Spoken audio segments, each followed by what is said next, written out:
एक बार एक बहुत दुखी व्यक्ति एक महात्मा के पास आकर कहता है, मैं अपने जीवन से बहुत दुखी हूँ। मैं अपने बीवी बच्चों और अपने परिवार को भी खुश नहीं रख सकता। मैं अपने लिए कुछ भी नहीं कर पा रहा हूँ। कभी कभी तो मुझे अपनी जिंदगी को खत्म कर देने के भी ख्याल आते हैं। आप इतनी साधनाएं करते हैं, इतनी तपस्या करते हैं, क्या आप मुझे कोई ऐसा मार्ग बता सकते हैं जिससे मैं अपने बुरे वक्त से बाहर आ सकूं? मेरा बहुत बुरा समय चल रहा है। 2 वक्त की रोटी का इंतजाम करना भी मेरे लिए बहुत ही मुश्किल हो गया है। अब आप ही बताएं कि मैं ऐसे वक्त में जिंदा कैसे रहूं, कैसे अपने परिवार को खुश रखूं? कृपया करके कोई साधारण सा तरीका बताने की कृपा करें महात्मा, ताकि मैं आसानी से समझ सकूं, क्योंकि मैं बहुत पढ़ा लिखा भी नहीं। अगर आप बड़ी से बड़ी ज्ञान की बातें करेंगे तो शायद मैं कभी समझ ही नहीं पाऊंगा। यह सुनकर महात्मा मुस्कुराते हुए कहते हैं कि तुम एक काम कर सकते हो। फिर महात्मा ने सामने की ओर इशारा करते हुए कहा कि उस ऊंची पहाड़ी पर एक मंदिर है और उस मंदिर के पास चींटियों का एक घर है जहाँ पर हजारों चींटियाँ रहती हैं।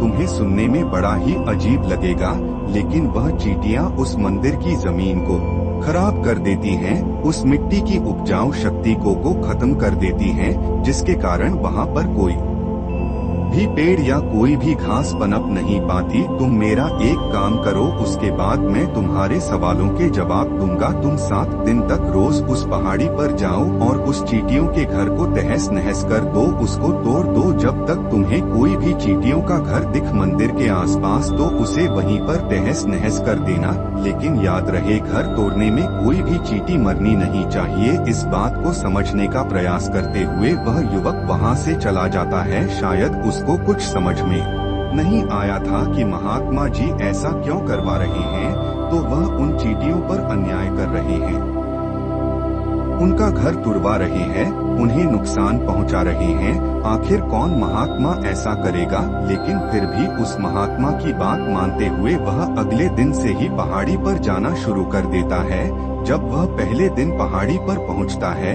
तो देखता है कि बहुत सारी चींटियां अपना खाना जुटाने में लगी हुई हैं। सारी चींटियां कतार से चल रही थी और अनाज के छोटे बड़े कण उठाकर अपने घर में जमा करती जा रही थी। यह देखकर पहले तो उस युवक का मन कमजोर पड़ गया। उसने सोचा कि यह इतनी मेहनत करके अपना घर भर रही हैं और मैं इनके घर को तबाह कर दूं तो कितना बुरा लगेगा इनको। लेकिन फिर उसने महात्मा की बात को याद करते हुए उन चींटियों का घर तोड़ना शुरू कर दिया। जल्द ही चींटियों में हाहाकार मच गया। वह इधर उधर दौड़ने लगी। अभी तक जो कतार में चल रही थी अब वह बिखर गई और इधर उधर अपनी जान बचाने के लिए भागने लगी। थोड़ी देर में घर टूट गया और सारी सीटियां इधर उधर छुपने लग गई। यह करने के बाद वह युवक दुखी मन से वापस अपने घर लौट आया। उसका मन परेशान था, दुखी था, पश्चाताप से भरा हुआ था। फिर उसने अपने बिस्तर पर रात में लेटे लेटे ही सोचा कि अब तो उन चींटियों का घर तबाह हो चुका है, अब वहां वापस जाने का क्या फायदा होगा, क्योंकि चींटियों का घर तहस नहस करने के लिए महात्मा जी ने कहा था, जो मैं कर चुका हूँ। लेकिन फिर सोचकर अगले दिन उसने फिर से जाने का निश्चय लिया और अगले दिन सुबह सुबह उठकर वह वापस उसी पहाड़ी पर पहुँच जाता है। पहाड़ी पर पहुंचकर वह उसी जगह पर पहुंचता है जहां पिछली सुबह उसने उस घर को तहस नहस कर दिया था कि उन चींटियों ने फिर से अपना घर उसी जगह पर बना लिया था और अब वह फिर से अपने घर के लिए सामान इकट्ठा करने में जुटी हुई थी। उस आदमी को देखकर लगा कि यह चींटियां कितनी मूर्ख हैं। इनको पता है कि कल ही इनका घर इसी जगह पर तबाह किया गया था और उसी जगह पर इन्होंने अपना नया घर बना भी लिया है।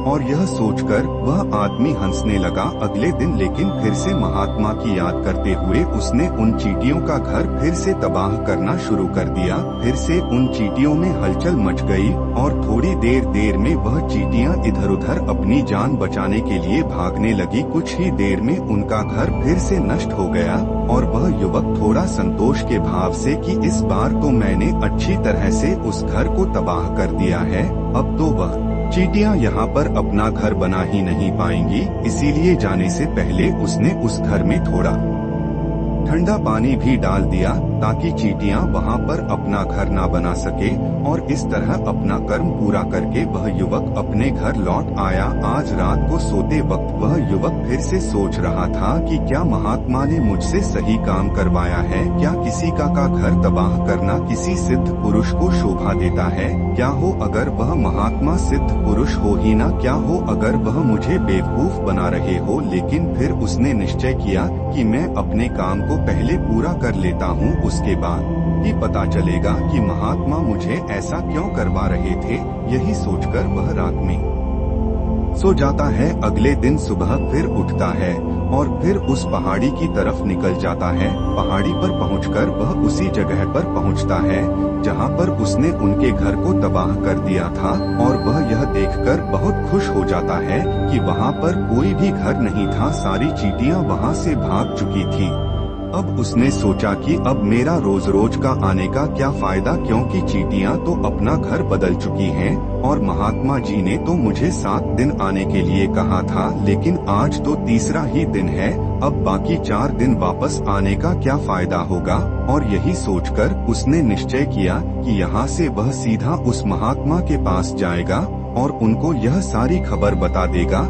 जब वह वापस मुड़कर उस पहाड़ी से उस महात्मा की कुटिया की तरफ जाने लगता है, तभी अचानक से उसकी नजर एक और घर पर पड़ी जो कि चींटियों का ही बना हुआ था। मतलब कि वह चींटियों ने कुछ ही दूरी पर नया घर बना लिया था और अब चींटियां नए घर में वास कर चुकी थी। यह नया घर उनके पुराने घर से थोड़ी ही दूर पर था, और जब उस युवक की नजर उस घर पर पड़ी तो उसने सोचा कि शायद महात्मा को पता था कि यह चींटियां अपना घर यहाँ से बदलकर किसी दूसरी जगह पर बना लेगी, इसीलिए उन्होंने मुझे 7 दिन आने की बात कही थी।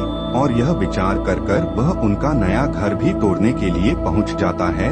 जब वह वहां पहुंचा तो चींटियां उसी तरह अपने कार्य में लगी हुई थी। वह अपने लिए खाना इकट्ठा कर रही थी और अपने घर में जमा कर रही थी। जब पुराना घर टूटा था वहां भी अनाज के कारण बचे हुए थे और चींटियां वहां से भी अनाज इकट्ठा कर करके वापस अपने नए घर में ला रही थी। अब यहाँ फिर से उस युवक का मन थोड़ा कमजोर पड़ गया, क्योंकि वह खुद भी कमजोर था, खुद भी वक्त का मारा हुआ था। इसीलिए उसके मन में उन चींटियों के प्रति दया और भाव उमड़ आया। उनके ऊपर उसे दया आ रही थी। वह चाहता था कि उनकी मदद करें, लेकिन वह उल्टा उनको नुकसान पहुँचा रहा था। लेकिन उस महात्मा की बात को याद करते हुए उसने फिर से उस घर को तोड़ने का निश्चय किया, और उसने इस बार बड़ी ही सावधानी के साथ बिना किसी चींटी को नुकसान पहुंचाए वह घर तबाह करना शुरू कर दिया। वक्त तो थोड़ा सा ज्यादा लगा, क्योंकि किसी भी चींटी को नुकसान न पहुंचाने की शर्त महात्मा ने पहले ही रखी थी, इसीलिए उसको बड़ी सावधानी के साथ उन घरों को तबाह कर रहा था। लेकिन आखिरकार उसने उस घर को भी तबाह कर ही दिया, और उस घर को तबाह करने के बाद वह बड़े ही दुखी मन से, इस बार वह पहले से भी ज्यादा दुखी था, क्योंकि उसने उनका नया घर भी तोड़ दिया था। वह उन चींटियों को बसने ही नहीं दे रहा था और वह अब अपने आप को शैतान या दानव समझने लगा था। लेकिन फिर भी उस महात्मा की बात को मानते हुए वह अपने घर पर दुखी मन से वापस आ गया। रात में सोने से पहले एक बार उसने फिर से सोचा कि मैं इतना बड़ा शैतान हूँ, कितना बड़ा दानव हूँ। पुराना घर तो छोड़ो, मैं उन चींटियों को कहीं भी बसने के लिए कोई जगह नहीं दे रहा हूँ। वह चींटियां मेरे बारे में क्या सोचती होंगी, वह कितना बड़ा दानव होगा उस परमात्मा को जो मेरे द्वारा यह काम करवा रहा है। लेकिन फिर भी उसने अगले दिन जाने का निश्चय लिया, और अगले दिन सुबह सुबह वह फिर से वहाँ पर पहुँच गया। वह यह देखकर फिर से आश्चर्यचकित रह जाता है कि इस बार चींटियों ने एक और नई जगह पर अपना घर बना लिया था। वह तो पहले से भी ज्यादा ऊर्जा के साथ काम कर रही थी, और उन्होंने एक रात में पहले से भी बड़ा घर बना लिया था, और अब वह फिर से अपना अनाज और खाना इकट्ठा करने में जुटी हुई थी। यह देखकर उस आदमी को लगा कि यह चींटियां किस मिट्टी की बनी हुई हैं। मैं उनको बार बार यहाँ से भगाने की कोशिश कर रहा हूँ और यह वहीं पर अपना घर बना लेती हैं। क्या इनको पता नहीं है कि मैं यहाँ पर भी कभी इन्हें बसने नहीं दूंगा। यह चींटी दिखने में इतनी छोटी है, लेकिन फिर भी यह मुझसे हार नहीं मान रही है। बड़े ताज्जुब की बात है। और इस बार उसने गुस्से में आकर घर को तहस करना शुरू कर दिया, लेकिन इस बार तहस नहस करते हुए कुछ चींटियां वहीं पर मर गई, उसके पैरों तले कुचल दी गई। कुचलने के बाद जब वह अपने अहंकार से बाहर आया तो उसने देखा कि गुस्से में उसने कितनी चींटियों को क्षति पहुंचा दी है। उसका मन पश्चाताप से भर गया और वह रोता हुआ अपने घर की तरफ बढ़ गया। रात में सोते वक्त उसने सोचा कि मैं उन चींटियों पर बहुत ज्यादा अत्याचार कर रहा हूँ, अब इससे ज्यादा अत्याचार मैं नहीं कर पाऊंगा। और यही सोचकर वह अगले दिन उन चींटियों के लिए अपने घर से थोड़ा आटा लेकर उसी पहाड़ी पर पहुँच जाता है। आज उसके मन में उन चींटियों के प्रति श्रद्धा का भाव व दया थी। आज वह उनकी मदद करना चाहता था। और जब वह वहां पर पहुंचा तो चींटी फिर से अपने नए घर को बनाने के लिए जुटी हुई थी। उसने बड़े ही करुणा के साथ उन चींटियों को अपना लाया हुआ आटा खिलाया। अगले 7 दिनों तक वह ऐसा ही करता रहा। वह रोज सुबह जाता, उन चींटियों को अपने हाथों से आटा खिलाता। 7 दिन के बाद वह युवक उस महात्मा के पास पहुंचकर हाथ जोड़कर बोलता है कि हे महात्मा, मुझे माफ कर देना। मैंने उन चींटियों का घर तबाह करने के लिए बहुत कोशिश की। मैंने उनका घर तबाह किया, 1 बार नहीं 4 बार किया। उनका घर तोड़ा, उसके बाद में हिम्मत नहीं कर पाया, उनके घर को नहीं तोड़ पाया। मैं समझ सकता हूँ कि मैंने आपका काम पूरा नहीं किया और इसके बदले आप मुझे तरीका भी नहीं बताएंगे जो कि मुझे मेरे बुरे समय से बाहर निकाल सकता है। लेकिन मुझे इसकी कोई परवाह नहीं है। मुझे लगता है कि मैंने जो किया वह सही किया, इसीलिए मैं आपसे आज्ञा लेकर वापस जा रहा हूँ। कृपया मुझे वापस जाने की आज्ञा दें। यह सुनकर महात्मा मुस्कुराते हुए कहते कि अरे बेटा, कहाँ चल दिए, रुको तो सही, जलपान तो कर लो, थोड़ी देर ठहर जाओ, उसके बाद चले जाना। और यह कहकर वह महात्मा उस युवक के लिए पानी लेकर आते हैं। पानी पिलाने के बाद महात्मा उस युवक से पूछते हैं कि तुम मुझे यह बताओ कि आखिर तुम उन चींटियों का घर तबाह क्यों नहीं कर पाए। वह चींटियां तो छोटी हैं और तुम इतने विशालकाय हो, फिर भी तुम उन छोटी छोटी चींटियों का घर तबाह नहीं कर पाए। कहाँ है तुम्हारी शक्ति, कहाँ है तुम्हारा बाहुबल। इसका जवाब देते हुए उस युवक ने कहा कि हे महात्मा, मैंने उन चींटियों का घर तबाह कर दिया था, बार बार किया था। एक बार तो अपने गुस्से में उन चींटियों को भी हानि पहुंचा दी थी, लेकिन जिस दिन मैंने उनको हानि पहुंचाई उसी दिन मुझे लगा कि मैं उनको हानि क्यों पहुंचा रहा हूं, क्यों इनको इतनी तकलीफ दे रहा हूं। और उसी दिन से मैंने उनको क्षति पहुंचाने की जगह, नुकसान पहुंचाने की जगह उनकी सहायता करनी शुरू कर दी। यह सुनकर उस महात्मा ने कहा कि यही तो सीखने की बात है कि एक छोटी सी चींटी हमें जीवन का संदेश दे जाती है। मैंने तुम्हें उन चींटियों का घर तबाह करने के लिए नहीं भेजा ताकि तुम उन चींटियों से कुछ सीख सको। तुम्हें क्या सीख मिली उन चींटियों से, क्या मुझे बता सकते हो। यह सुनकर उस युवक ने पूरी कहानी बयां कर दी। पूरी कहानी सुनने के बाद महात्मा ने मुस्कुराते हुए कहा कि बेटा, पहली सीख जो इन चींटियों से सकते हैं वह यह थी कि तुमने कितनी बार उनके घर को तोड़ने की कोशिश की, कितनी बार ही प्रयास किया, कितनी बार उनके घर तबाह हो गए, लेकिन वह हर बार अपना नया घर बना लेती थी। उन्होंने कभी हार नहीं मानी। अगर वह हार मान लेती तो वह चींटियां तुम्हें वहाँ पर नहीं मिलती। जीवन कार्य का नाम है, लेकिन हम मनुष्य 1-2 बार हार मानने पर ही टूट जाते हैं, हताश हो जाते हैं और फिर जीवन में प्रयास ही नहीं करते। और कुछ लोग तो अपनी जिंदगी को खत्म करने पर उतारू हो जाते हैं। लेकिन जानवरों में तुमने एक बात देखी होगी कि वह कभी भी अपना जीवन खुद से कभी खत्म नहीं करते हैं। तुमने कभी नहीं सुना होगा कि किसी जानवर ने आत्महत्या कर ली है, चाहे वह जानवर कितना भी भूखा क्यों ना हो, कितना भी दुखी क्यों ना हो, लेकिन वह अपने जीवन के लिए हमेशा संघर्ष करता रहता है। लेकिन वहीं दूसरी तरफ हम मनुष्य 1-2 बार हताश होने पर ही अपना जीवन खत्म कर लेते हैं। जीवन तो कर्मशील होता का नाम है, कर्म करने का नाम है जीवन, और मृत्यु आखिरी विश्राम है। परम विश्राम है।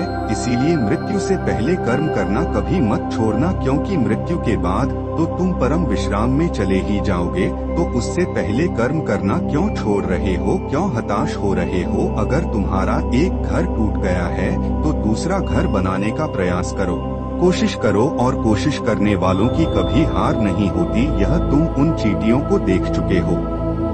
देखने में तुमसे कितनी छोटी हैं वह चींटियां, और तुम इतने बड़े हो, लेकिन उसका मन तुम्हारे मन से कितना बड़ा है, इतना विशाल है, इतना दृढ़ संकल्प है कि इतनी बार घर टूटने पर भी उन चींटियों ने कभी हार नहीं मानी। दूसरी सीख यह है कि जब भी हमारे ऊपर बुरा समय आता है, हमें लगता है कि यह समय कभी नहीं जाएगा, यह समय मेरे जीवन को बर्बाद कर देगा, मुझे कभी नहीं जीने देगा, और अपने इन्हीं ख्यालों से, अपने इन्हीं विचारों से, जिसका असलियत में कोई भी अस्तित्व नहीं है, और वही विचार हमारे मन को दुखी कर देते हैं, और इसीलिए हम प्रयास करना भी छोड़ देते हैं। लेकिन तुम खुद सोचो कि बार बार प्रकृति हमें क्षति पहुंचाएगी, नुकसान पहुंचाएगी, लेकिन कब तक पहुंचाई जाएगी? अगर हम बार बार फिर से उठ के फिर से नया प्रयास करते रहेंगे तो प्रकृति भी हमारे सामने घुटने टेक देगी, और वह भी एक दिन हमारे ऊपर दयावान हो जाएगी, कृपालु हो जाएगी, और वह हमें सब कुछ देने लगेगी जिसकी हमने कभी कामना भी नहीं की थी। तो उम्मीद करते हैं दोस्तों आपको इस कहानी में जरूर से मजा आया होगा। एक दिन एक किसान बुद्ध के पास आया और बोला, महाराज मैं एक साधारण किसान हूँ, बीज बोकर हल चलाकर अनाज उत्पन्न करता हूँ और तब उसे ग्रहण करता हूँ, किंतु इससे मेरे मन को तसल्ली नहीं मिलती। मैं कुछ ऐसा करना चाहता हूँ जिससे मेरे खेत में अमृत के फल उत्पन्न हो। आप मुझे मार्गदर्शन दीजिए जिससे मेरे खेत में अमृत के फल उत्पन्न होने लगे। बात सुनकर बुद्ध मुस्कुराकर बोले, भले व्यक्ति, तुम्हें अमृत का फल तो अवश्य मिल सकता है, किंतु इसके लिए तुम्हें खेत में बीज ना बोकर अपने मन में बीज बोने होंगे। यह सुनकर किसान हैरानी से बोला, प्रभु आप यह क्या कह रहे हैं? भला मन के बीज बोकर भी फल प्राप्त हो सकते हैं? बुद्ध बोले, बिल्कुल हो सकते हैं, और इन बीजों से तुम्हें जो फल प्राप्त होंगे वे वाकई साधारण ना होकर अद्भुत होंगे, जो तुम्हारे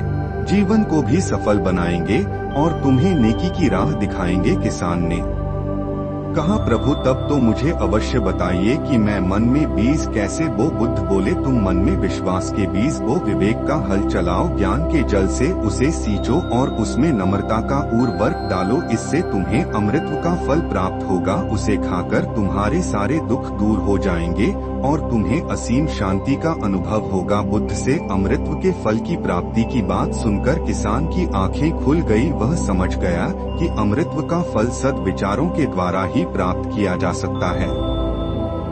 अगर वीडियो अच्छा लगा हो तो लाइक सब्सक्राइब जरूर करें ताकि ऐसी मोटिवेशन स्टोरी आपको मिलती रहे। नमो बुद्धाय।